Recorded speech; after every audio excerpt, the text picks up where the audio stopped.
কত? 2 টাকা স্যার। 2 টাকা? জি জি। কি বলে স্যার?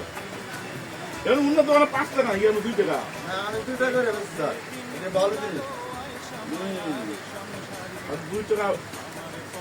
এত বড় বিস্কুট 2 টাকা। এটা কি নিজে আমরা নিজে বানাবো না?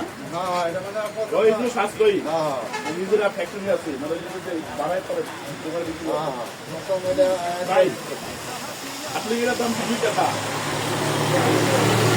দেখুন, এই দোকানে দেখেন আমরা ম্যাক্সিমাম যে মুদিখানার দোকানে এই বিস্কুটগুলা 5 টাকা 5 টাকা ছাড়া কখনো এই বিস্কুট যায় না। ব্যবসা করতে না। এই দোকানটায় চাষা এদিকে আসেন।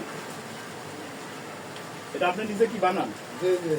ও দর্শক, যাক আসলে পৃথিবীতে এখনো মানুষ দেখেন এই বিস্কুটগুলো কোনো জায়গায় 10 টাকা নিচে দিব না, বছর 2 টাকা সেই বিস্কুটগুলো আমরা পাচ্ছি। কত জানবো? ধন্যবাদ যারা বিস্কুটগুলো খেতে চান। ভালো এই একটা দোকান, এটা গাজীপুর গোপালীপুর এলাকার দোকানটা। সাভার চলো, ওকে, ধন্যবাদ।